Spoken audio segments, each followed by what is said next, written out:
The presidency of the United States is the most powerful position in the nation. In fact, the president is often referred to as the leader of the free world. As such, the president has a tremendous responsibility to not only lead our country, but to serve as a leader among leaders of nations all over the globe. In this program, we'll learn more about the men who have occupied this important office. Before we start, let's see how you do on a trivia quiz. Can you name the only president who was a movie star? Who is the only Catholic president? Can you name the only president to serve 2 non-consecutive terms? In other words, not back-to-back? Which state gave us the most presidents? Which university educated the most presidents? Can you name 2 U.S. presidents who were West Point graduates? Which president was the first to live in the White House? Who were the only 2 presidents ever impeached? Only one president resigned the office. Who was it? And who served both as vice president and president, but was never elected by a popular vote of the people? At the end of our program, we'll give you the answers. Hopefully by then you will have found the answers to these and many more interesting facts about our nation's chief executives. Let's get started. George Washington, our first president.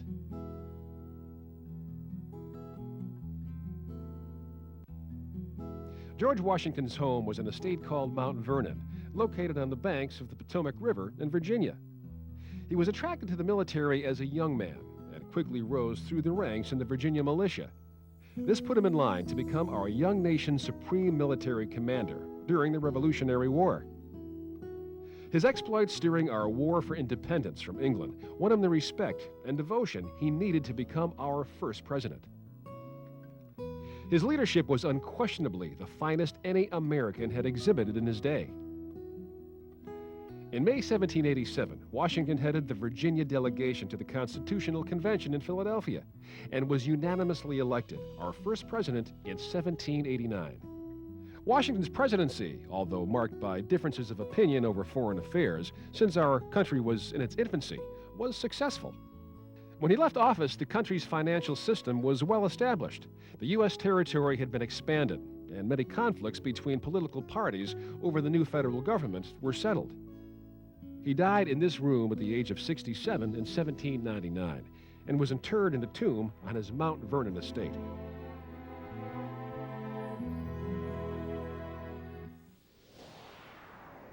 John Adams, our second president.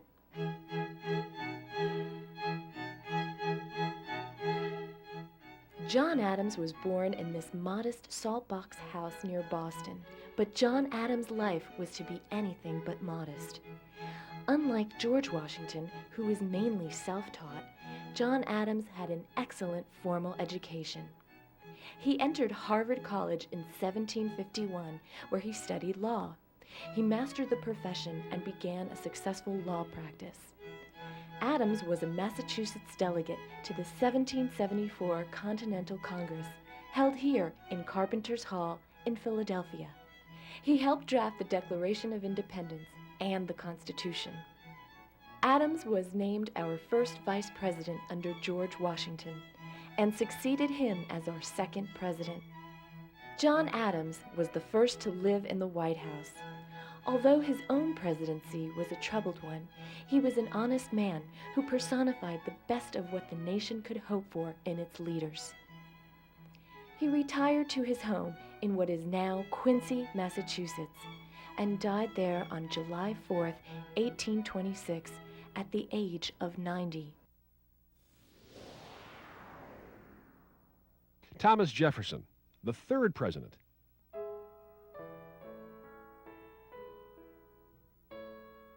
The inscription on Jefferson's tomb, which he wrote himself, reads, "Author of the Declaration of American Independence, the Statute of Virginia for Religious Freedom, and Father of the University of Virginia." He insisted that not a word more be added, although historians would add many more words to this great man's epitaph. For one thing, he was an architect. His beautiful home, called Monticello in Charlottesville, Virginia, was his creation. He designed it in every detail. Jefferson attended the College of William and Mary and then studied law. His prominence in the Virginia legislature led to an appointment to head a committee of 5 in preparing the Declaration of Independence. In June of 1779, Jefferson was elected governor of Virginia. When the Constitution was written in 1787, he insisted that the Bill of Rights be added to provide added protection for every individual. In 1801, Jefferson succeeded Adams as president and served for 2 terms. The Louisiana Purchase in 1803 capped his achievements. The land was purchased from France for $15 million, and it nearly doubled the size of our country. After he retired from the presidency, he devoted most of his energies to the founding of the University of Virginia at Charlottesville. The university was the last of 3 contributions by which Jefferson wanted to be remembered, although he's gone down in history as one of our greatest presidents.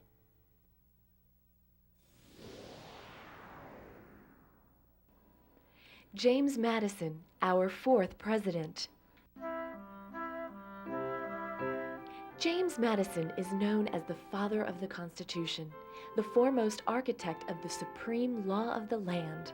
Madison was born into a family that had been in Virginia since the mid-17th century.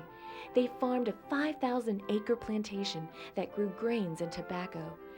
Young Madison left Virginia to further his education.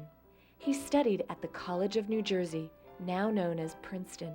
One of his early political jobs was on the Council of the State of Virginia, serving under Governors Patrick Henry and Thomas Jefferson. He was appointed as a representative from Virginia to the Constitutional Convention in 1787 for the framing of our Constitution, where he emerged as a great leader. In 1801, Thomas Jefferson appointed Madison Secretary of State, and in the next presidential election, Madison was chosen as our 4th president. His second term in office was plagued by the War of 1812, in which America successfully defended itself against Great Britain. It was during Madison's presidency that we fought the Battle of Baltimore Harbor at Fort McHenry, where Francis Scott Key wrote the Star-Spangled Banner. After his presidency, Madison retired in 1817 to his Virginia estate, Montpelier, and lived there until his death in 1836. He is buried next to his wife, Dolly Madison, in a quiet family burial plot near their home.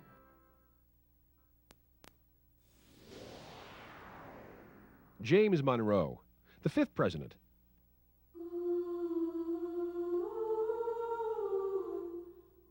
Like Thomas Jefferson, James Monroe attended the College of William and Mary. His profession was the practice of law. Monroe was a lieutenant in the Virginia militia and fought under George Washington in the Revolutionary War. Washington called him a brave, active, and sensible officer. This also describes Monroe as president. During his presidency, we purchased Florida from Spain, and the U.S. boundary was delineated across the Rockies all the way to the Pacific Ocean. His Monroe Doctrine became a cardinal doctrine of westward expansion and sent a message to foreign countries that the American continent is off limits to European powers, and that we will consider any attempt to extend their system to any portion of this hemisphere as dangerous to our peace and safety. Monroe may not have been as heroic as Washington, as creative as Jefferson, or as brilliant as Madison, but he earned a reputation of being hardworking, self-sacrificing, and honest. His home, called Ashlawn, was located a few short miles from Thomas Jefferson's Monticello in Charlottesville, Virginia. He died in 1831 and was buried here in historic Hollywood Cemetery in Richmond, the capital of his home state.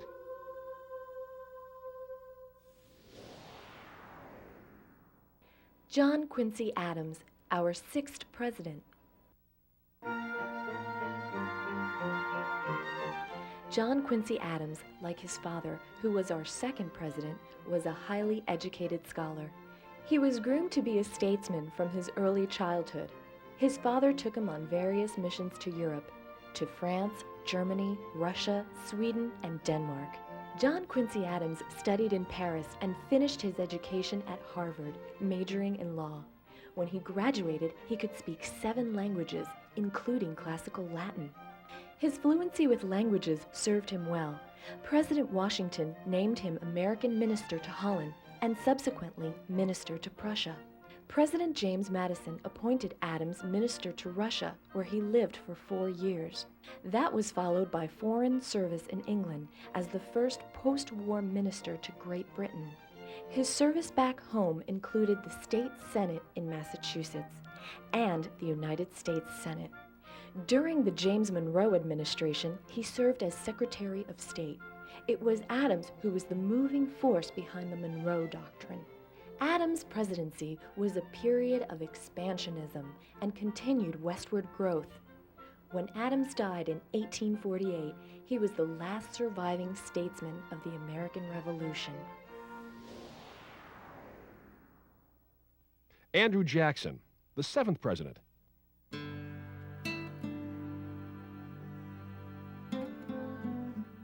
Andrew Jackson was more rough-hewn than his predecessors. He was considered a champion for the common man. Jackson studied law and served as a Tennessee state legislator. Whoa! But the War of 1812 dictated his political future. As a major general in the Tennessee militia, his defeat of the British at the Battle of New Orleans made Andrew Jackson a symbol of American strength. Old Hickory, as he came to be known, regarded the office of president as a stronghold.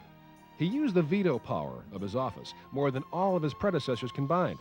This prompted his enemies to charge him with abuse of power. Jackson's legacy is that he helped shape the Democratic Party and the strength of the modern American presidency.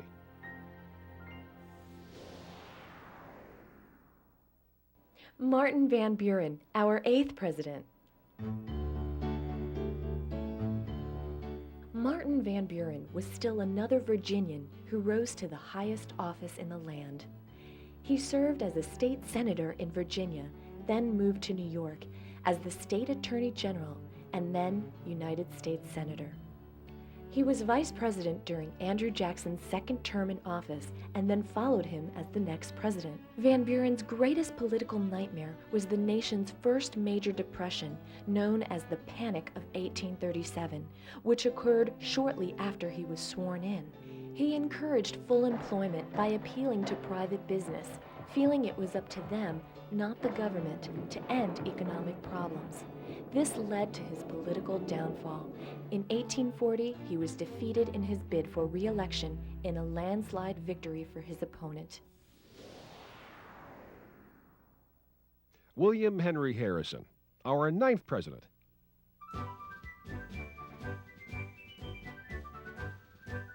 The state of Virginia gave us a total of 8 presidents. Harrison is one of them. He's most remembered as a soldier. He was a fierce Indian fighter and best known for his victory over the Shawnee tribe in the Battle of Tippecanoe. Also, in the War of 1812, raising to the rank of Brigadier General, he fought bravely against the British and the Indians in the Great Lakes region.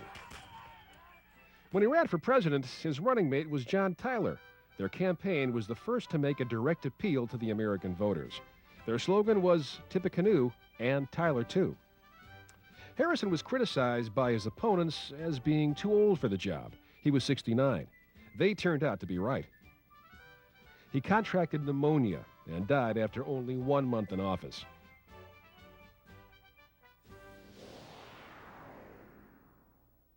John Tyler, our 10th president.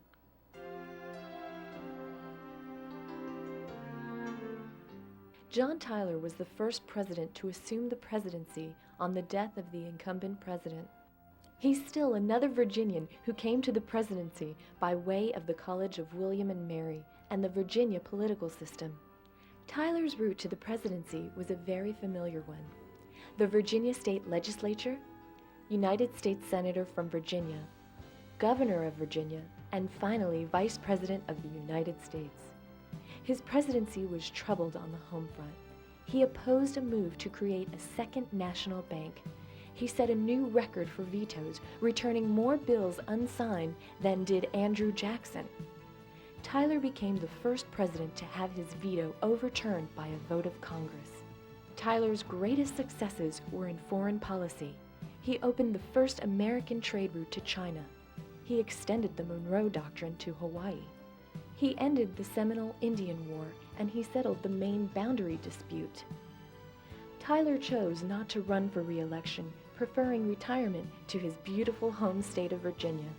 When he died, he was interred in Hollywood Cemetery in Richmond, where James Monroe and many other American patriots are buried.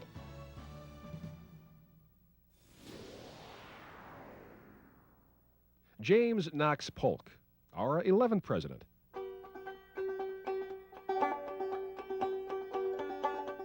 Historians generally agree that James K. Polk was a near great president, largely because he achieved a great deal in his self-imposed single term in office. He promised to reduce the tariff on foreign imports in order to promote international trade, restore the independent treasury system, which keeps federal money in government-owned banks, and expand our boundaries by annexing Oregon and California. He did all of that and more. While he was president, the border dispute with England over Oregon was settled peacefully. But another border dispute with Mexico was not peaceful. Mexico answered the question by sending forces into Texas and attacking soldiers under the command of General Zachary Taylor.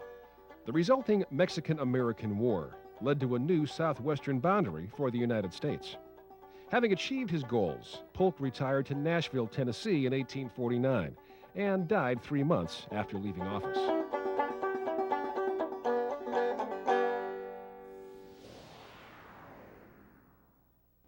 Zachary Taylor, the 12th president. Zachary Taylor is still another Virginian to serve as President of the United States. Although born in Virginia, he was raised in Kentucky. He was from a prominent family. His father had served with George Washington during the Revolutionary War. Following in his father's footsteps, General Taylor distinguished himself to the American people as a military leader. He earned the nickname Old Rough and Ready. His presidency was lackluster and brief. He died only 16 months after taking office in 1850. His vice president succeeded him. Millard Fillmore, our 13th president.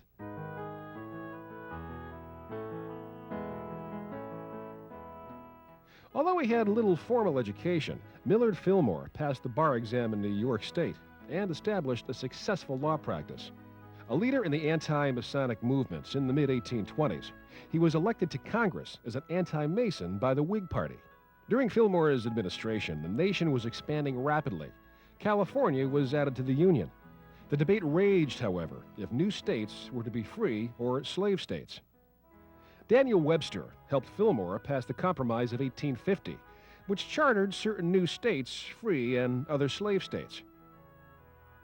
It was important legislation at the time, but merely postponed the inevitable conflict which lay ahead.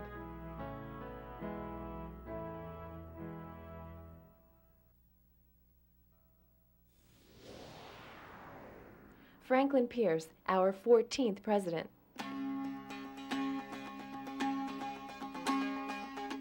Franklin Pierce is generally ranked among the least effective chief executives. He is considered to be an accidental president, the least controversial of others who were running for office at that time. His administration was plagued by questions of slavery. Should it be permitted in new territories such as Kansas and Nebraska? The controversy led to the formation of a new political party, the Republicans, now known as the GOP, the Grand Old Party. They tried to bring new solutions to the slavery issue. Pierce left office without achieving anything of significance. James Buchanan, our 15th president.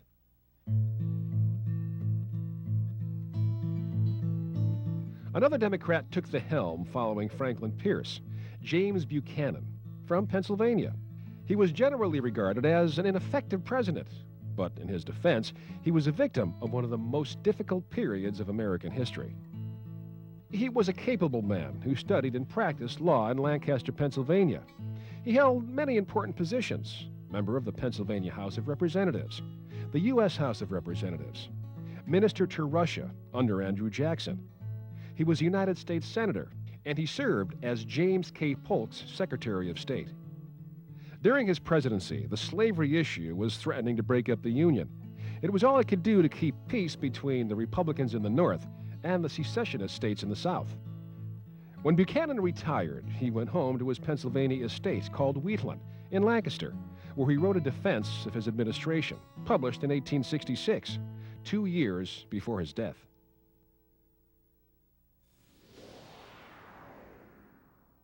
Abraham Lincoln, our 16th president.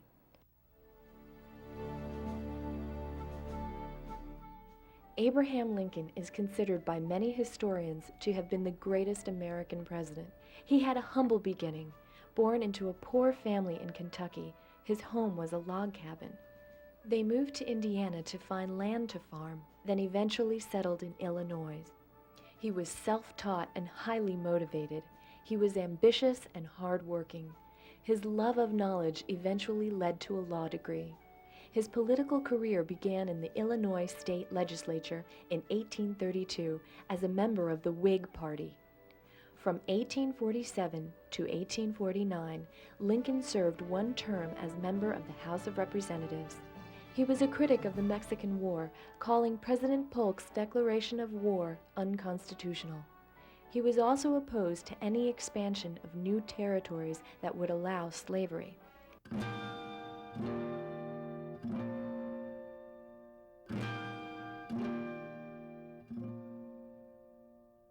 In his Senate nomination acceptance speech, he made a prophetic prediction that the nation would eventually become either all slave or all free, and made his famous comment, "A house divided against itself cannot stand." When Lincoln assumed the duties of president, the nation was, in fact, dividing. By the time of his inauguration in March of 1861, 7 states had seceded from the Union. Just 1 month into Lincoln's presidency, the Civil War began. Lincoln believed it was his right as commander-in-chief to abolish slavery as a military necessity. The Emancipation Proclamation accomplished this and paved the way for blacks to be accepted into the Army.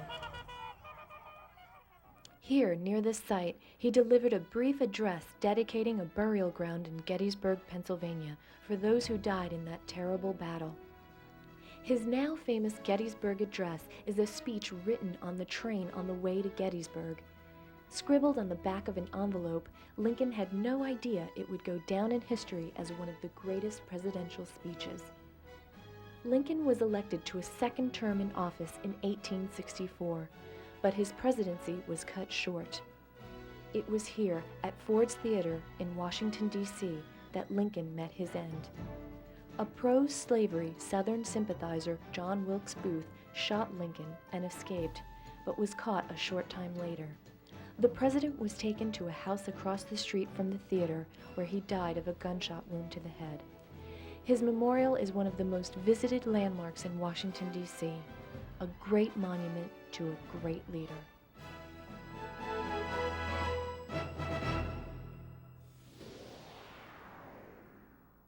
Andrew Johnson, our 17th president.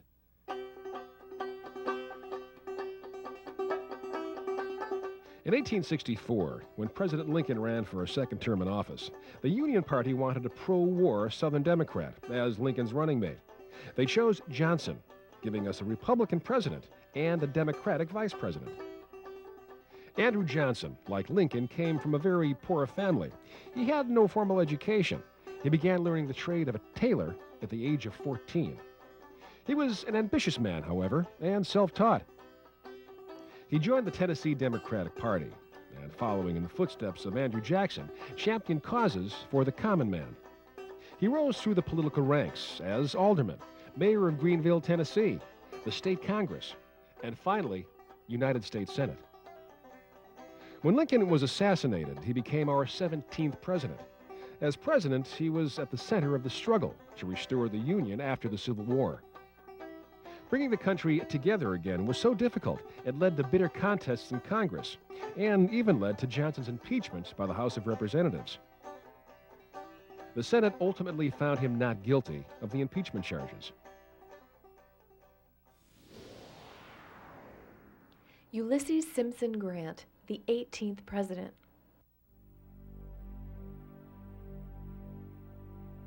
Ulysses S. Grant was one of two presidents who came out of the United States Military Academy at West Point.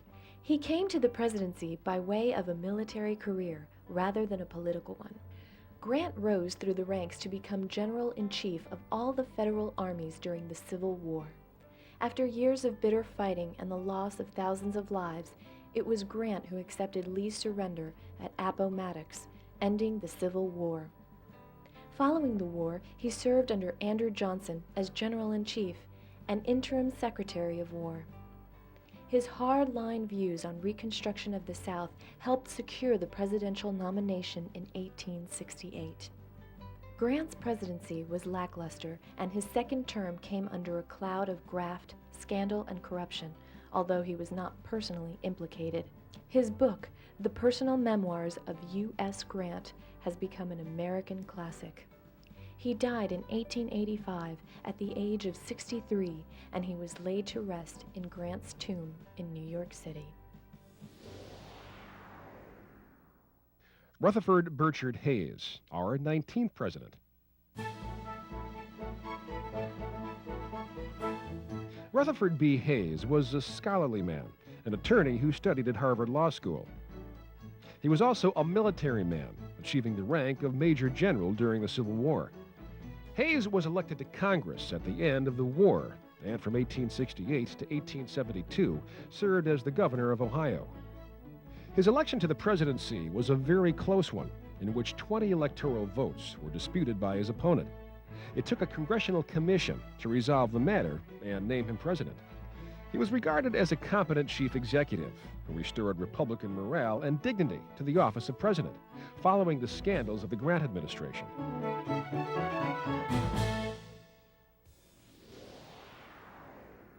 James Abram Garfield, our 20th president.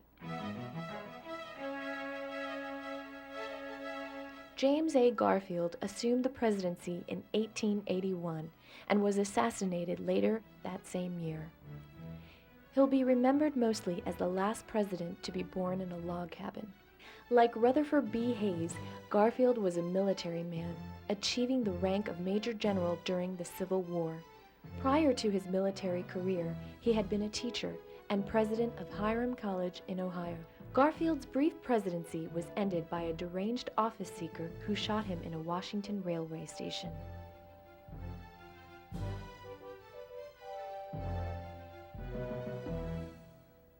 Chester Alan Arthur, our 21st president.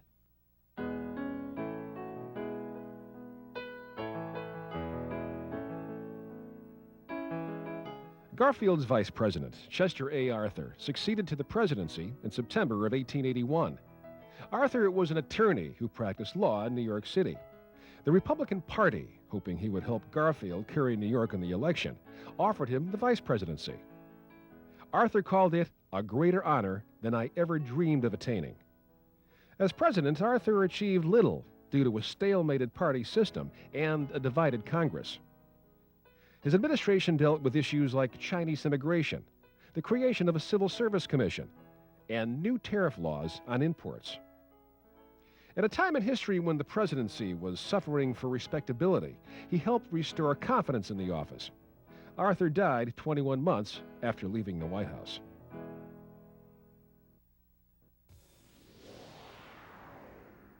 Stephen Grover Cleveland, our 22nd and 24th president. Grover Cleveland was the only United States president to serve 2 non-consecutive terms. He was born in this modest house in Caldwell, New Jersey, not far from New York City. As a young man, he moved to Buffalo, New York, and, like his predecessor, Chester A. Arthur, he practiced law in the state of New York. He held local political office in Buffalo, assistant district attorney, sheriff, and mayor. He fought to cut the city budget, and he fought crime and corruption. This caught the eye of the Democratic Party, and he became the next governor of New York State. This was an easy stepping stone to the presidency. His first term in office was successful, although not marked by any events of great notice. When Cleveland took office for a second time in 1893, a national depression was looming. Always erring on the side of conservative big business, his handling of the economic crisis was severely criticized and escalated the divisions between the Republicans and the Democrats. Some historians portray Cleveland as an inept leader who left his party in ruins. Others regard him as a man of courage and principle. Both are partly correct. He was courageous and principled, but sometimes refused to listen to the views of other courageous and principled individuals. Leaving office, Cleveland spent his remaining years teaching at Princeton University. Benjamin Harrison, our 23rd president.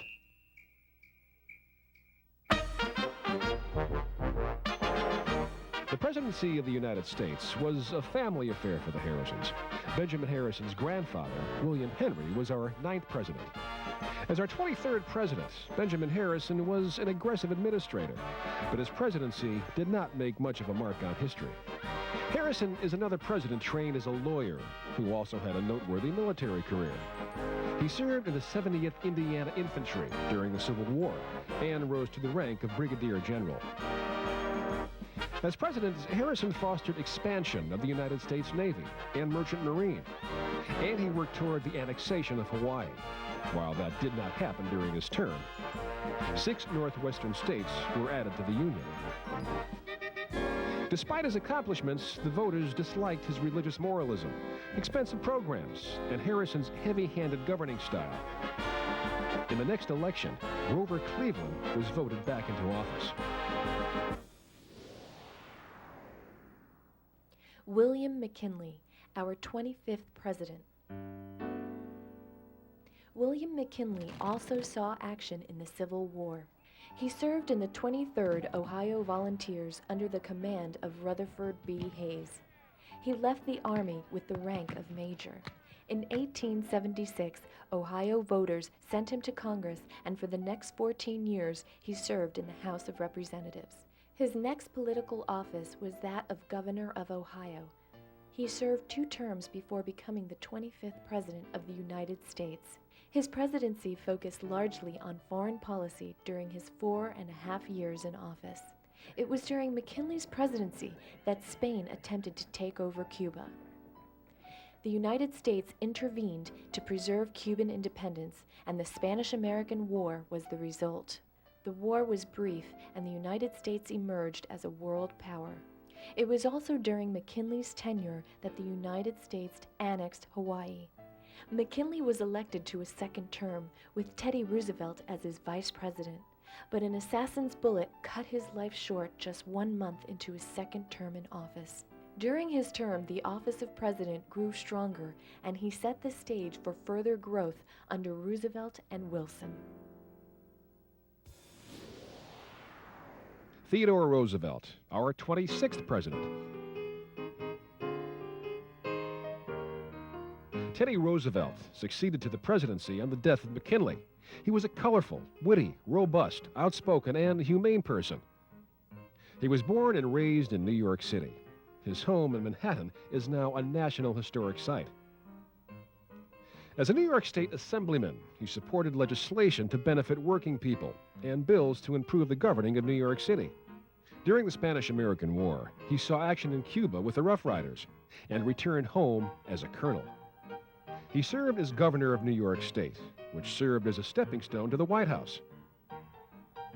During his presidency, he supervised the construction of the Panama Canal. Roosevelt used the office of president to enlarge the Navy and the Army in order to protect United States acquisitions abroad. He paved the way for America to play a larger role in world affairs. Teddy Roosevelt left a definite mark on history. He elevated the presidency to a level it hadn't reached since Abraham Lincoln.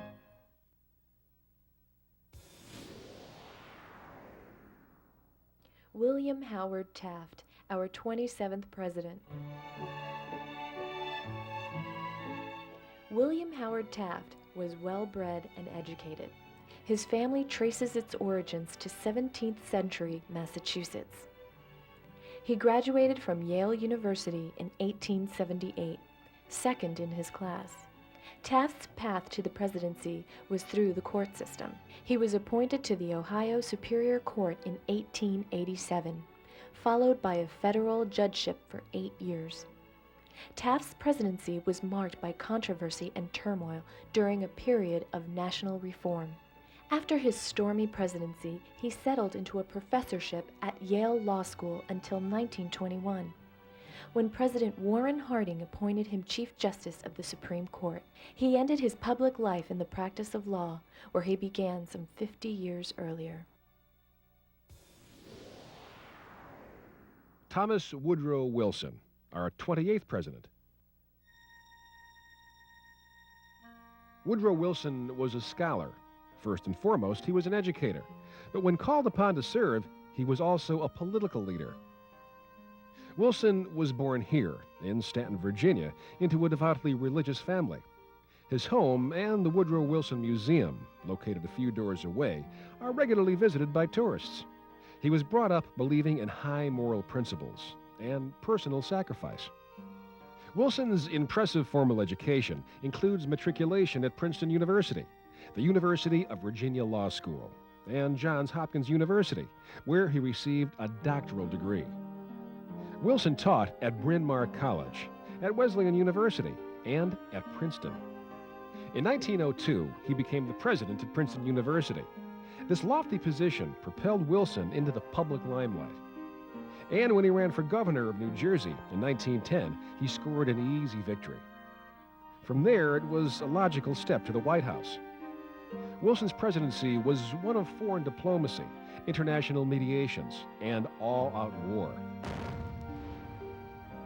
Being a peace-loving man, Wilson worked hard to keep the United States out of World War I, but without success. In 1920, Wilson was given the coveted Nobel Peace Prize. The award stands as a testament to his dedication to bringing peace to the world.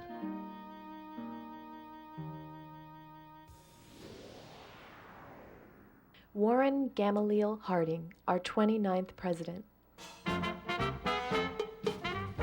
Warren G. Harding's presidency was marked by efforts to readjust following World War I. He entered politics by way of the newspaper business. He and 2 business partners owned the Marion, Ohio Daily Star. Harding was elected to the Ohio State Senate in 1898, and in 1914 was sent to the United States Senate. At the Republican Convention of 1920, Harding emerged as a compromise candidate for president. One of his friends admitted that his only qualification for the office was that he looked like a president. While Harding himself was never implicated in any scandal, his administration is best known for incidents of bribery and graft. Harding never served out his term in office. He died suddenly of a heart attack in 1923, turning over the reins of office to his vice president. Calvin Coolidge, our 30th president. While Calvin Coolidge took the reins of office from Harding, he kept a slack rein, believing in a minimum of government intervention in private affairs.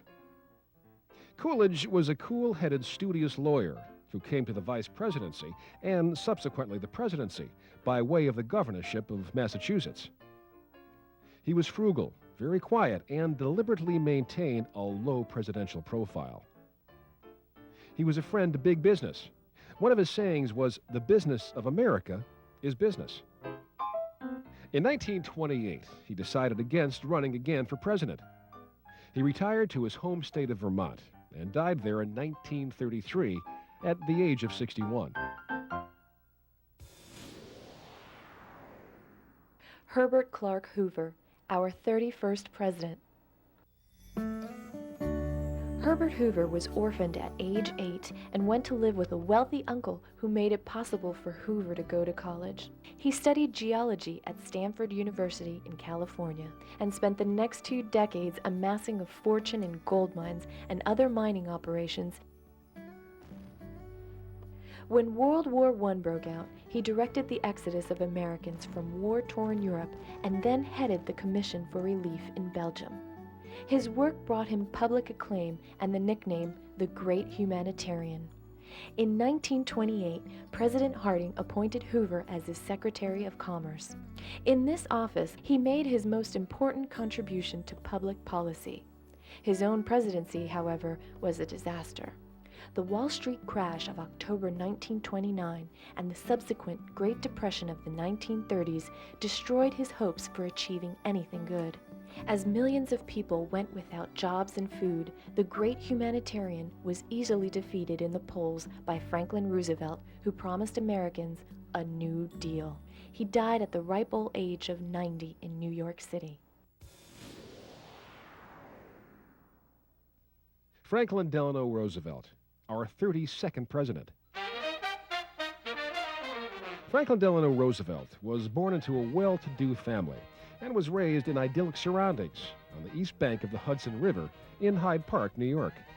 He had an excellent education, Groton Preparatory School, Harvard University, and Columbia Law School. Admitted to the New York State Bar, he practiced law in New York City. He married a distant cousin, Anna Eleanor Roosevelt. Her uncle, President Teddy Roosevelt, gave the bride away. He was a dynamic campaigner.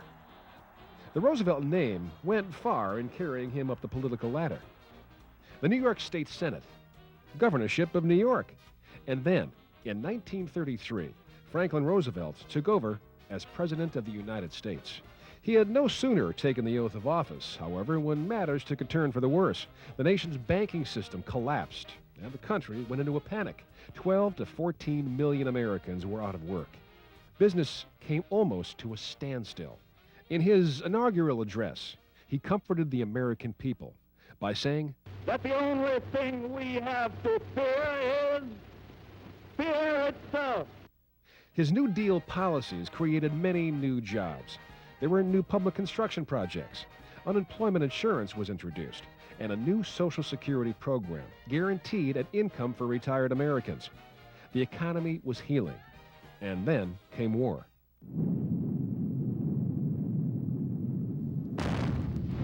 Britain's Prime Minister, Winston Churchill, and Roosevelt personally guided Allied military strategies.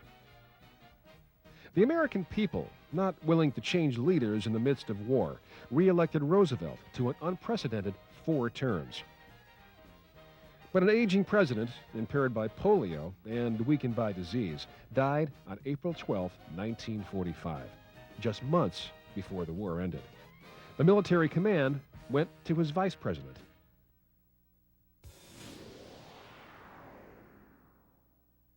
Harry S. Truman, our 33rd president. Harry Truman assumed the presidency in a very difficult period of history.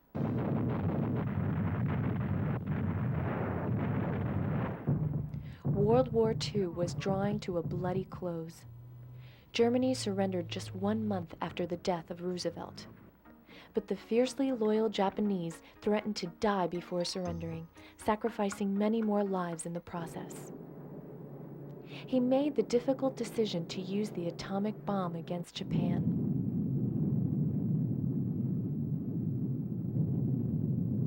The debate continues over whether he did the right thing. But it did, nevertheless, bring the war with Japan to an immediate end. One challenge overcome, a new one emerged. Truman's second term in office was devoted to the Cold War against the Soviet Union and Communist China. When our beloved World War II hero, General Douglas MacArthur, advocated harsh measures against the communists, Truman fired him for his insubordination. MacArthur came home to a ticker-tape parade.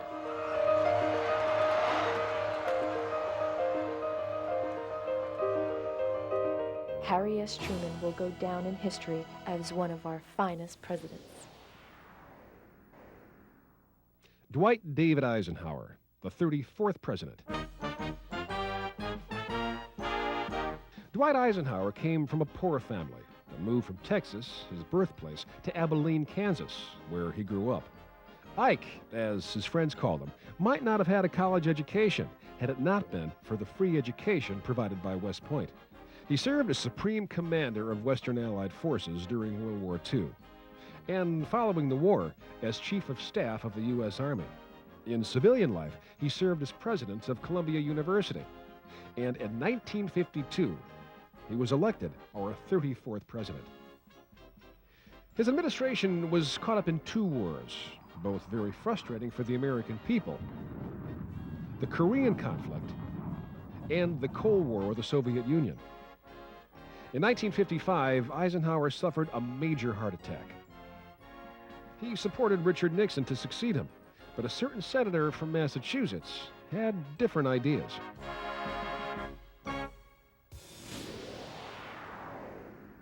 John Fitzgerald Kennedy, our 35th president. John Fitzgerald Kennedy, at the age of 43, was the youngest man and the first Roman Catholic ever elected to the presidency of the United States. He was rich, handsome, and very intelligent. He married Jacqueline Bouvier, creating what has been called America's Camelot. Jack Kennedy was born in Brookline, Massachusetts. His birthplace is now a historical landmark. He graduated from Harvard University. Upon graduation, he joined the United States Navy and assigned the command of a PT boat during World War II. He distinguished himself for bravery in battle. His rise through the political ranks was inevitable, first as congressman from Massachusetts, then senator from Massachusetts, and finally President of the United States.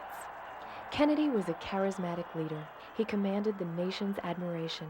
In his inaugural address, he said, Ask not what your country can do for you. Ask what you can do for your country. His presidency was overshadowed by threats of communism in the Western Hemisphere. The Cuban Missile Crisis occupied much of Kennedy's time. In another part of the world, in Vietnam, our help was also needed to protect against communist takeover. On November 22, 1963, during a motorcade through the city of Dallas, Texas, John Kennedy was shot in the head and died within 1 hour. Lee Harvey Oswald, a communist sympathizer, was named as the killer, but the controversy rages as to who the assassins really were. John Fitzgerald Kennedy is buried in a place of honor in Arlington National Cemetery. An eternal flame burns at his grave.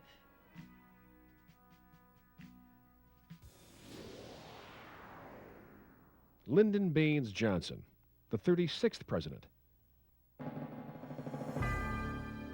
Lyndon Baines Johnson assumed the presidency of the United States upon the death of John F. Kennedy. Johnson was born into a farming family in Texas. His father, Sam Johnson, served 5 terms in the Texas legislature. Young Lyndon taught school for a year before going to Washington as secretary to a Texas congressman. In the nation's capital, Johnson developed a wide network of political contacts. In 1937, he won a seat in Congress as representative from Texas. In 1949, he was elected to the United States Senate. He was selected as John F. Kennedy's running mate in 1960 to balance the Democratic ticket and give Kennedy the Southern vote. The high point of his presidency was signing into law the Civil Rights Act of 1964. Johnson left a legacy of escalating the Vietnam War. Vietnam proved to be Johnson's political undoing. He was voted out of office at the end of the decade.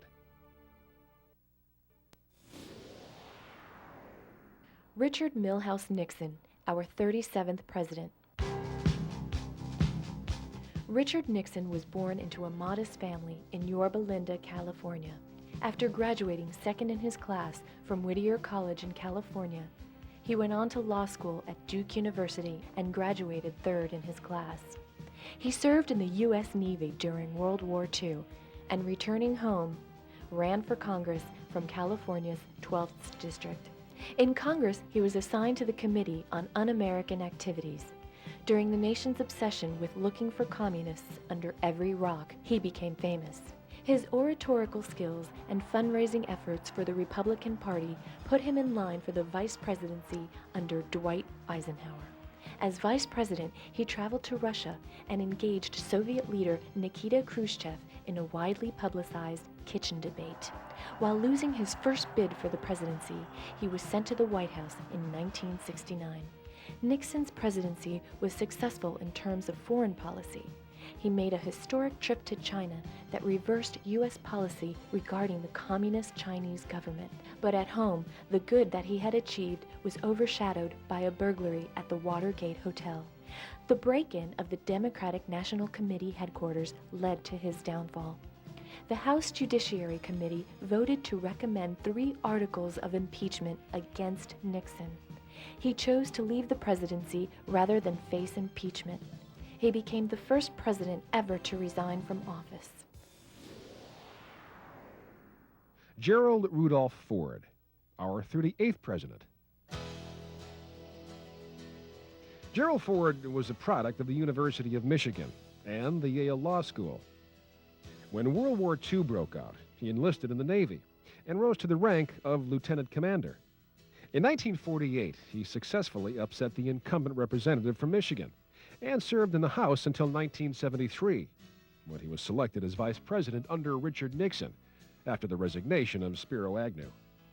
When Nixon resigned the presidency, Ford assumed the office, becoming the first president of the United States not chosen by the voters as either vice president or president. As president, Gerald Ford issued a full pardon to Richard Nixon for any crimes he might have committed as president. This led to divisive opinions about his leadership abilities. His administration also saw the collapse of South Vietnam in 1975 and the overthrow of the Cambodian government by communist forces. Ford was voted out of office, giving way to a new Democratic popularity surge. James Earl Carter, our 39th president. Jimmy Carter was truly a grassroots candidate. He literally went door to door asking the American people to vote for him as their president. Jimmy Carter had the image of being an ordinary dirt farmer from Georgia, but this was only one side of his personality. Carter was a graduate of the United States Naval Academy, and his expertise was nuclear-powered submarine warfare. He served aboard this submarine, now permanently docked in Baltimore Harbor. He ran successfully for state senator in Georgia and served from 1962 to 1966, and then was elected governor of Georgia in 1971. He was elected president in 1977 and arrived in Washington as a virtual unknown. Carter negotiated the peace treaty between Israel and Egypt in 1979 and signed the Strategic Arms Limitation Treaty with the Soviet Union that same year. Following his presidency, he has devoted his time to building homes for the homeless.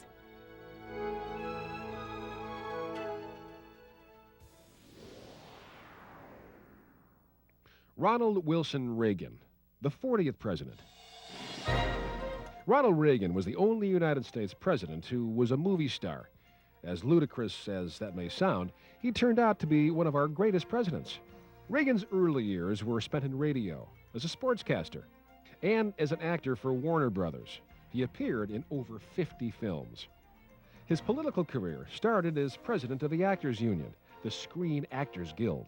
This led to his nomination and election as governor of California in 1966. He served for 2 terms. In 1980, he vigorously campaigned for the presidency against Jimmy Carter. His programs and his personal appeal gave him the upper hand.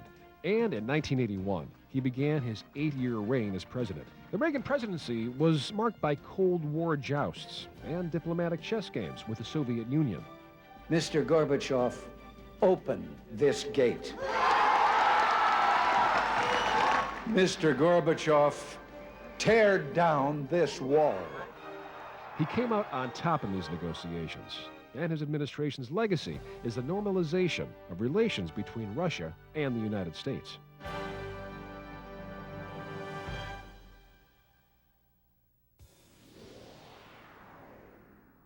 George Herbert Walker Bush, our 41st president. George Bush was born into a wealthy family. His father was a banker and a Republican United States Senator from Connecticut. During World War II, Bush became the Navy's youngest bomber pilot and was awarded the Distinguished Flying Cross. Following the war, he continued his education at Yale University, where he graduated with Phi Beta Kappa honors. Bush spent a number of years in the oil business before entering politics. President Ford appointed him head of the Central Intelligence Agency, and during the Reagan administration, he served as vice president.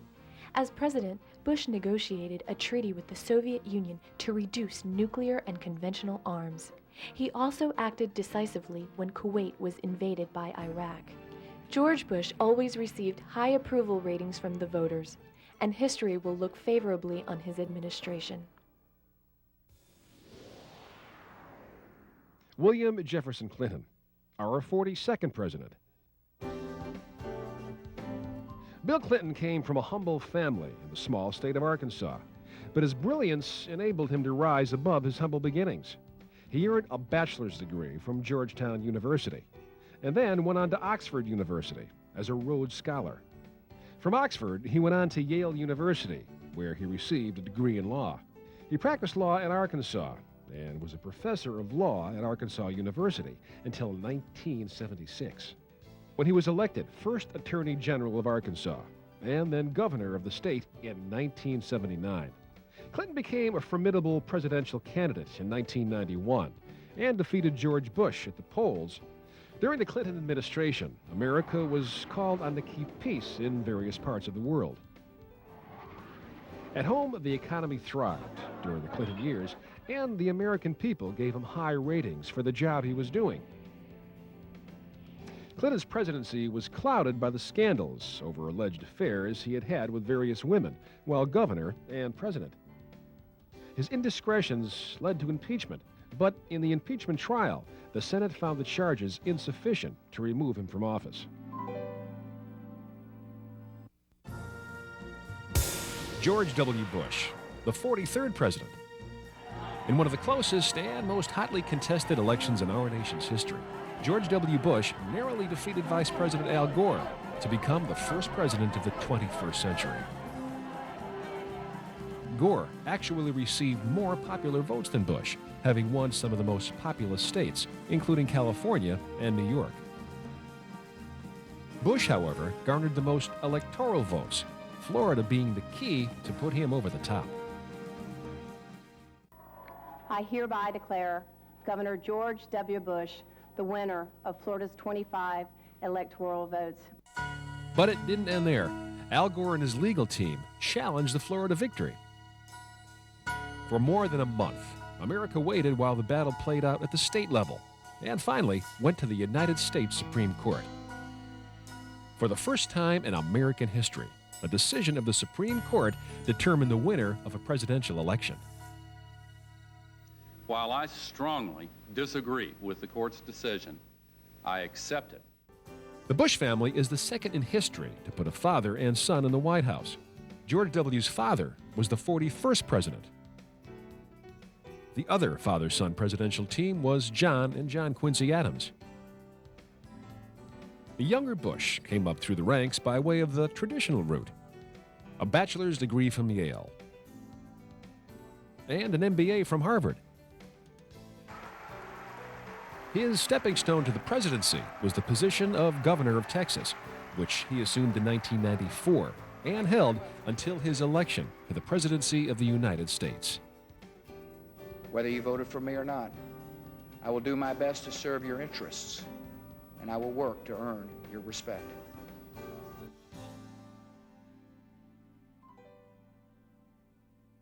Now let's see how you did on the President's Trivia Quiz.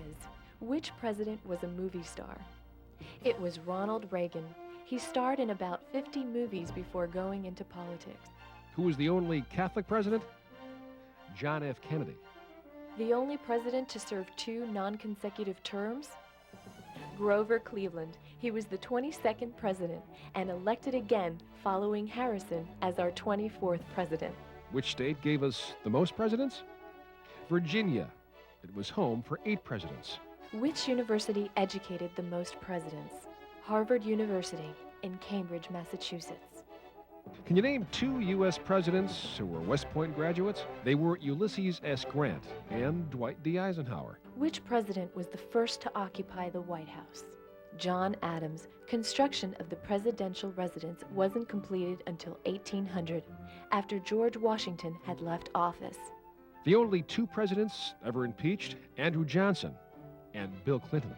The only president to resign the office? Richard Nixon. Finally, the only president never elected by the people, Gerald Ford.